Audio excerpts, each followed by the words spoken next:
වදින තැන්වලට වදින්න දැනෙන තැන්වලට රිදෙන්න එම්මන්ගේ අද වාර්තාකරණය වල්බී බෙවින් පවතින වීරවිල සෞඛ්‍ය මධ්‍යස්ථානයක් සම්බන්ධවයි. අසුගිය ආණ්ඩුකරණයේ අඩුලෝඩු කම්පෙන් වාදමින් බලය ලබා ගැනීමට නොයෙකුත් සුරංගනා ලෝකමවමින් මහජනතාවගේ අවධානය දිනාගෙන බලයට පැමිණි ජාතික ජන බලවේග ආණ්ඩුවේ බලධාරීන් වසර එකහමාරක් ගත වී තිබියදීත් මෙවැනි රාජ්‍ය දේපල වල්බී විනාශ වීමට ඉඩ හැර බලා සිටින්නේ ග්‍රාමීය මට්ටමේ දේශපාලන හෙංචයියන් කෙසේ හෝ ජනතාවගේ මනස ආණ්ඩුව කෙරෙහි විශ්වාසය ඇති කිරීම වෙනුවෙන් දේශපාලුවන්ට වහල් වී ගතිකම් කරන නිසා වෙන බව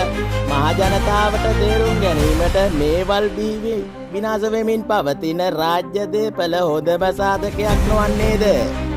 ජාතික ජන බලවේග ආණ්ඩුවේ බලධාරීන් මේ විනාශය පිළිබඳ කෙබඳු ප්‍රතිපත්තියක් අනුගමනය කරන්නේද?